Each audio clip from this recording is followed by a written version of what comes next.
Contractual workers होते हैं उनकी रही हैं। संविदा के जो कर्मचारी हैं वो हमेशा इस बात से डरे रहते हैं कि उन्हें अधिकार जो हैं वो बहुत सीमित या लिमिटेड दिए गए हैं। क्या ये नए कोड्स में जो कॉन्ट्रैक्चुअल वर्कर्स हैं उनके लिए भी कुछ सेफ्टी नॉर्म्स बनाए गए हैं? 100% कॉन्ट्रैक्चुअल वर्कर्स बेनिफिटेड रहेंगे। वजह यह है कि under the codes now it is mandatory for issuance of an appointment letter. Appointment letter के साथ उसको अपना आधार कार्ड भी देना होगा।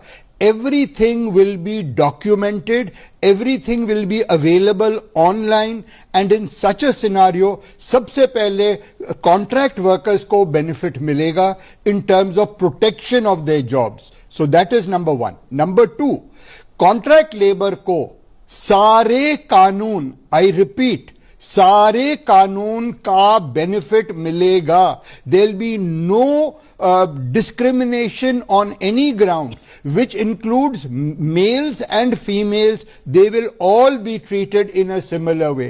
तो कॉन्ट्रैक्ट लेबर को किसी चीज की कोई परेशानी नहीं होनी है, क्योंकि उनको सोशल सिक्योरिटी बेनिफिट्स मिलेंगे। उनको जितने भी कानून नॉर्मल वर्कर्स को, रेगुलर वर्कर्स को मिलते हैं, उसी प्रकार से उनको भी बेनिफिट्स मिलेंगे। मतलब आप ये कह रहे हैं कि रेगुलर वर्कर्स के लिए जो नियम है वही कॉन्ट्रैक्चुअल वर्कर्स पे लागू होंगे? बिल्कुल। जैसे मानो same work same wage, men हो विमेन हो कोई फर्क नहीं पड़ना। Overtime, social security benefits, everything will be on a similar basis. ठीक है, आज हम वो बात करेंगे जो हर काम करने वाले का हक है, उसका हुकूक है। नए लेबर कोड्स के लागू होने के बाद हर नौकरी पेशा या व्यापारी ये जानना चाहता है कि क्या बदलेगा। सैलरी स्लिप में क्या बदलेगा, ओवर टाइम कैसे गिना जाएगा, छुट्टियां और सेफ्टी के नियम क्या होंगे, और सोशल सिक्योरिटी जो सबसे इंपॉर्टेंट है वो कब, किसे और कैसे मिलेगी। पुराने 29 कानून अब 4 लेबर कोड्स में सिमटे हैं। Wages, industrial relations, social security और ऑक्यूपेशनल सेफ्टी एंड हेल्थ। मकसद नियम आसान हो, हक साफ हो, कॉम्प्लायंस जो है उसे सरल बनाया जाए, मिनिमम वेजेस, सुरक्षा का कवच हो, काम के घंटे तय हो और ओवर टाइम पर अच्छा रेट जो है वो मिले। वर्क प्लेस पर सेफ्टी, डिग्निटी और महिलाओं की नाइट शिफ्ट तक के नियम जो है वो स्पष्ट किए गए हैं। सोशल सिक्योरिटी का दायरा बढ़ाया गया और गिग और प्लेटफॉर्म वर्कर्स को ध्यान में रखा गया है। लेकिन इसका जो रोल आउट है वो फेज वाइज होगा। केंद्र के रूल्स और राज्यों की नोटिफिकेशंस तय करेंगी आपके यहां कैसे और कब लागू होगा। आज हम आपकी भाषा में आपको बताएंगे कर्मचारियों के हक, नियोक्ता की जिम्मेदारियां और शिकायत का सबसे आसान रास्ता। मेरे साथ 2 बेहद खास मेहमान जुड़े हैं स्टूडियो में। मेरे साथ माइकल डाइस हैं, आप एम्प्लॉयमेंट लॉ एडवोकेट हैं, सेक्रेटरी हैं the employers association Delhi. Sir, बहुत स्वागत है आपका सनसेट टीवी में। और मेरे साथ ऑनलाइन जुड़ रही हैं Shri Durga TN, assistant professor हैं Delhi metropolitan education law college. आप दोनों का बहुत स्वागत। चलिए शुरुआत करते हैं और सबसे पहला सवाल सर आपसे है मेरा। सबसे पहले तो हम ये समझना चाहेंगे सर, इतने पुराने कानूनों के बाद जो न्यू लेबर कोड्स लाए गए, जिसकी बहुत दिनों से चर्चा थी, बहुत दिनों से काम चल रहा था, कितने महत्वपूर्ण हैं और इनको लाना कितना जरूरी था आज की परिस्थितियों में, और वेजेस जो सबसे इंपॉर्टेंट है उसको लेकर जो नई डेफिनेशन इसमें दी गई है वो दरअसल क्या है? सबसे पहले मैं ये कहूंगा कि ये जो डिसीजन गवर्नमेंट ने लिया है ये बहुत अच्छा डिसीजन है हमारे देश के लिए, पर्टिकुलरली क्योंकि अब हम बड़े बड़े मुल्कों के साथ compete कर रहे हैं इकोनॉमिक्स पे, इंडस्ट्री पे इत्यादि। इन हालात में जो हमारे कानून अंग्रेजों ने बनाए वो सबसे पहले लगभग 80 साल बाद we are relooking at them, and I think that has been a very major change. इस चेंज, ऑब्वियसली चेंज हमेशा लोगों को थोड़ा डरा देता है, दैट्स अ डिफरेंट मैटर, लेकिन ये चेंजेस बिल्कुल आवश्यक है क्योंकि आज की जो जेनरेशन भी जो है, जो वर्कर की जेनरेशन जो काम पे आ रहे हैं, they have a different mindset, और उसको डील विथ करने के लिए हमारे ये जो नए कोड्स आए हैं बहुत अच्छे हैं, उसी डायरेक्शन में चीजों को मद्देनजर रख करके। ठीक है सर, इसमें जो वेजेस को लेकर जो डेफिनेशन दी गई है, मैं चाहूंगी इसको आप सिंप्लीफाई करके हमारे दर्शकों को बताएं। वेज की डेफिनेशन अब सिंपल हो गई है। whatever a person gets, जो भी वर्कर को तनख्वाह मिलती है उसका 50% will be treated as basic pay. Okay 50% तनख्वाह की बेसिक पे मानी जाएगी। जैसे ही 50% बेसिक वेज मानी जाएगी, तुरंत आपके सारे कॉन्ट्रीब्यूशंस बदल जाएंगे, चाहे प्रोविडेंट फंड का कंट्रीब्यूशन हो, चाहे ईएसआई का कंट्रीब्यूशन है, चाहे ग्रेच्युटी मिलनी है, इन सारे चीजों में there will be an enhancement available to the employees. ये मैं मानता हूं, शुरू में ही मैं कहूंगा, क्योंकि ये नई परिभाषा से वर्कर्स को कैरी होम मनी थोड़ा कम हो जाएगा। This is an aspect that needs consideration. और मेरे को सुनने में भी ये मिला है कि यूनियन वाले कह रहे हैं कि शायद उसको 50% से कम कर दीजिएगा। जो भी महीने की तनख्वाह है उसके 50% वेज मानी जाएगी और जो भी स्टैट्यूटरी कॉन्ट्रीब्यूशंस होंगे वो सब उसी के आधार पर कैलकुलेट होंगे। जी बिल्कुल। आप श्री दुर्गा TN जी, आप तक अगर मेरी आवाज पहुंच रही है तो आम कर्मचारी, जैसा कि सर ने भी कहा कि उस के आधार पर बहुत सारी चीजें जो हैं वो बदलेंगी, लेकिन आम कर्मचारी की सैलरी स्लिप में इन कोड्स के बाद क्या बदलाव दिखेंगे? वेजेस की नई परिभाषा जो है वो रोजमर्रा में सीधा इसका मतलब क्या है? So for the armed कर्मचारी, that is a normal worker, as sir has already said, उनके लिए बेसिकली आपका जो बेसिक पे है, वेजेस है, वो आपका CTC का 50% होना चाहिए। तो इसका मतलब है कि जो वेजेस है उसका बेसिक पे है, that will increase. Because of that what will increase, the PF contribution will increase and gratuity amount also will increase. So for a normal worker, his basic pay will increase, his PF contribution will increase, his gratuity will increase. Because of that, in hand salary थोड़ा कम हो जाएंगी, लेकिन retirement savings बढ़ जाएंगे. So he will have better savings at the time of his retirement and gratuity also will increase. This is the impact for a normal worker after the new code has come into force. जी Michael sir, जो सबसे ज्यादा चिंताएं रही हैं अब तक वो जो कॉन्ट्रैक्चुअल वर्कर्स होते हैं उनकी रही हैं। संविदा के जो कर्मचारी हैं वो हमेशा इस बात से डरे रहते हैं कि उन्हें अधिकार जो हैं वो बहुत सीमित या लिमिटेड दिए गए हैं। क्या ये नए कोड्स में जो कॉन्ट्रैक्चुअल वर्कर्स हैं उनके लिए भी कुछ सेफ्टी नॉर्म्स बनाए गए हैं? 100% कॉन्ट्रैक्चुअल वर्कर्स बेनिफिटेड रहेंगे। वजह यह है कि under the codes now it is mandatory for issuance of an appointment letter. Appointment letter के साथ उसको अपना आधार कार्ड भी देना होगा। everything will be documented, everything will be available online, and in such a scenario सबसे पहले contract workers को benefit मिलेगा in terms of protection of their jobs. So that is number one. Number two, contract labor को सारे कानून, I repeat, सारे कानून का बेनिफिट मिलेगा। There'll be no discrimination on any ground, which includes males and females. They will all be treated in a similar way. तो contract labour को किसी चीज की कोई परेशानी नहीं होनी है, क्योंकि उनको सोशल सिक्योरिटी बेनिफिट्स मिलेंगे। उनको जितने भी कानून नॉर्मल वर्कर्स को, रेगुलर वर्कर्स को मिलते हैं, उसी प्रकार से उनको भी बेनिफिट्स मिलेंगे। मतलब आप ये कह रहे हैं कि रेगुलर वर्कर्स के लिए जो नियम है वही कॉन्ट्रैक्चुअल वर्कर्स पे लागू होंगे? बिल्कुल, जैसे मानो same work same wage, men हो विमेन हो कोई फर्क नहीं पड़ना। Overtime, social security benefits, everything will be on a similar basis. ठीक है, यहाँ पर एक और सवाल जो बहुत ही कॉमन है, अक्सर कॉन्ट्रैक्चुअल वर्कर्स के मन में होता है, वो होता है जॉब सिक्योरिटी को लेकर। तो मैम, जॉब सिक्योरिटी अब आपकी 100% हो गई, क्योंकि आपको नियुक्ति पत्र दिया जा रहा है। नियुक्ति पत्र में सब कुछ टर्म्स एंड कंडीशंस लिखी जाएंगी। इनफैक्ट यदि आप कोड्स को ध्यान से पढ़ोगे, रूल्स में उन्होंने अपॉइंटमेंट लेटर का नक्शा भी दे रखा है। तो इस वजह से मेरे विचार में किसी प्रकार का शोषण कॉन्ट्रैक्टर या कॉन्ट्रैक्ट लेबर को नहीं होना चाहिए। जी बिल्कुल। श्री दुर्गा जी, काम के शिफ्टों की बात करें, ओटी की बात करें, तो उसकी सामान्य जो एक सीमा है वो क्या है? मैं चाहूंगी आप इसे एग्जाम्पल देकर समझाएं कि किस तरीके से इसे लेकर सिंप्लीफाई किया गया है या प्रो एम्प्लॉय बनाया गया है।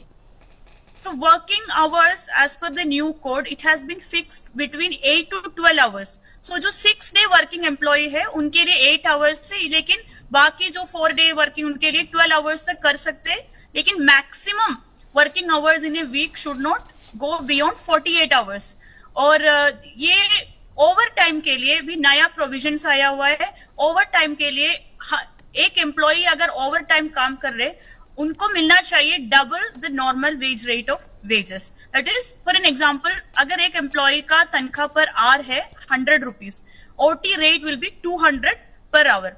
Now whether this is a minimum guarantee, minimum thing. Every employee who is working should get double the actual wages for the overtime, but if the employer wants to give him more overtime for wages, that is also possible. So that's why it is not restricted to double the OT, but it is also discretion of employer to provide the wages, but at least double of what you get in an as a normal wage, uska double you will get in an overtime. जी sir, जो सबसे ज्यादा जिसकी चर्चा हो रही है वो है सोशल सिक्योरिटी का जो दायरा है वो बढ़ाया गया है। गिग वर्कर्स हैं या प्लेटफॉर्म वर्कर्स हैं, उनके लिए मैं समझना चाहूंगी कि ये सोशल सिक्योरिटी का दायरा बढ़ाकर किस तरीके से उनको बेनिफिट किया जा रहा है। मैडम, सबसे पहले मैं कहूंगा कि इंडिया का जो लेबर कोड है जिसमें गिग वर्कर की परिभाषा दी गई है, आपको ये परिभाषा किसी और लॉ में नहीं मिलेगा। Now, what am I trying to say? They have defined a gig worker as a relationship which is not an employer-employee relationship. तो ये सबसे पहली बात आपको समझना है कि जो gig worker है, he is classified as a different workforce, a different work entity in the organization. ये सबसे पहली बात है। इसका मतलब ये है कि जो बंदा gig worker के तौर पे काम करे, he or she will have the opportunity to work wherever, however, whenever he or she wants to. Let me give you an example. Let us say मेरी specialization है welding में, मैं बहुत special welding कर सकता हूं। I can be working in 3 different factories. Different times, different places I can work, and I will get Provident Fund contributions from all 3 organizations. So the gig worker will decide the way he wants to work, how he wants to work, and everything will be documented. Now what is most important in the gig worker, please remember कि इन सबों को social security benefits से covered हैं, उनको insurance covers हैं। In fact now the law has expanded कि जब worker अपने घर से चलता है ड्यूटी के लिए और वापसी के रास्ते में, वो भी वर्क रिलेटेड माना जा रहा है। सो मेरे विचार में gig workers, platform workers, these workers will be benefited very substantially। और अंत में मैं ये भी कहूंगा कि आज की जो जनरेशन है जो वर्क प्लेस पे आ रही हैं, उनके अपने ही सोच और विचार है regarding work and other benefits and facilities. मेरे विचार में gig workers will stand benefited under the new law. ठीक है सर, एक चीज और समझना चाहेंगे, जो कहा जा रहा है कि फेज्ड वाइज रोल आउट है, केंद्र सरकार और राज्यों की जो सरकार हैं वो उनकी नोटिफिकेशंस पे तय होगा कब कैसे इसका इम्प्लीमेंटेशन होगा, तो क्या स्टेट वाइज चीजें चेंज भी हो सकती हैं? इसको मैं चाहूंगी आप थोड़ा सा ब्रीफ करें। देखो, ऐसा है कि हमारा जो संविधान है, we are a federal state also, and the constitution provides various lists, central government list, state government list, और एक है concurrent list। लेबर जो issues हैं वो concurrent list में आते हैं, दोनों देखते हैं, तो दोनों देख सकते हैं। तो क्या हो रहा है कि हमारे labour codes will be the national law pan India. चाहे आप अरुणाचल प्रदेश में काम कर रहे हो, चाहे आप तमिलनाडु में काम करो, the law will be basically the same. लेकिन working conditions, hours of work, other details can vary depending upon the state government rules and regulations and keeping in mind that it would happen. इस वजह से ये जो roll out की बात हुई है, while the labor codes have been accepted for implementation since last week, the rules and regulations which is in the domain of the state governments को टाइम दिया जा रहा है कि वो भी अपने रूल्स बनाए. वैसे to the best of my knowledge, most states apart from a few states who have not done that exercise, I don't think it's a very difficult exercise. मेरे विचार में 45 दिन में ये काम हो जाना चाहिए. लेकिन हम लोगों को as a country we have to think forward to develop our economy and possibly be one of the best places in the world to be working. That is how I will put it. बिल्कुल, बहुत सुंदर बात आपने की. Ma'am, आपसे समझना चाहेंगे social security की जब हम बात करें, वर्किंग प्लेस सेफ्टी और डिग्निटी की बात करें, महिलाओं की नाइट शिफ्ट को लेकर भी जो रूल्स बनाए गए हैं, कई जगह तो पहले इस पर बैन था और कई राज्य सरकारें भी कहती थी कि कम से कम आप रात में काम ना करें, लेकिन कहीं ना कहीं ये उनके काम के क्षेत्र में दखल देना या नाइंसाफी भी थी. तो अब न्यू कोर्ट्स में इसे किस तरीके की सुविधाएं उपलब्ध कराई जा रही हैं, खासकर महिलाओं के लिए? एक्चुअली पुराना जो लॉज था वो थोड़ा विमेन सेफ्टी ये सोचकर women were not allowed to work at the night shifts. But one of the most important developments after the new code has come is there is no gender discrimination. So based on that policy, women are allowed to work even at night shifts, but that is very much based on the consent and safety of the women. So if a woman is consenting and her background and the situations are safe, then she is allowed to work, or she can work after after 7 p.m. to 6 p.m. she can work in a factory or an industry. But employer ka jo duty hai, he has to ensure that all the safety standards which may include transport, security, CCTV access, female supervisor, harassment issues, safe exit entry road, written consent of the women, ye sab mandatory hai in order to ensure her safety. Another thing is regarding one of the most important thing is sexual harassment issues. So we are quite aware ki already we have a POSH Act which provides for a committee in every workplace to ensure the safety of women. So since POSH Act is already there is no specific provision under the new code regarding the safety, regarding the POSH related provisions. But you can say that POSH and the new codes are working together to ensure that women has a safe place to work.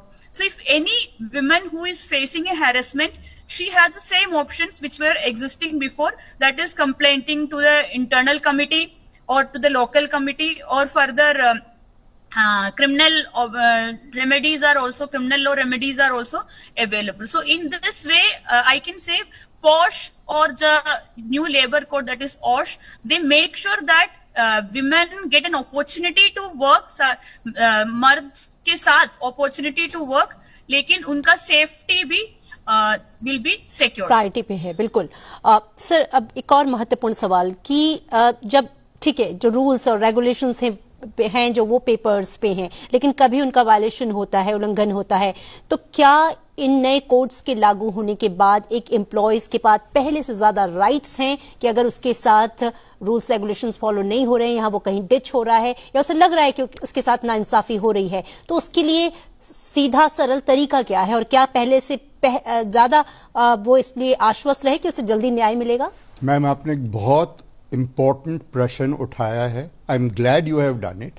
Please understand the first change जो इस नए कानून से हो गया है कि पहले हम कागज पे फार्म भरते थे, रिटर्न्स भरते थे, रजिस्टर्स मेंटेन करते थे, इत्यादि इत्यादि. वो सारी कहानी अब खत्म हो गई है.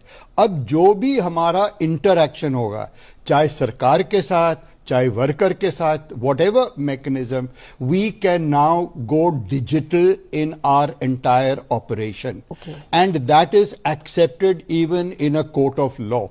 So step one is that is all documented in this mechanism. Number two, in case there is a violation, मानो मेरे को प्रोविडेंट फंड में X अमाउंट देना था, मैंने कम पैसे, it will be visible to everyone, to the employee, to the EPFO, to all concerned. It will be easy to catch any defaulting employer in any manner whatsoever. So that is step one. अब step 2 की बात करते हैं।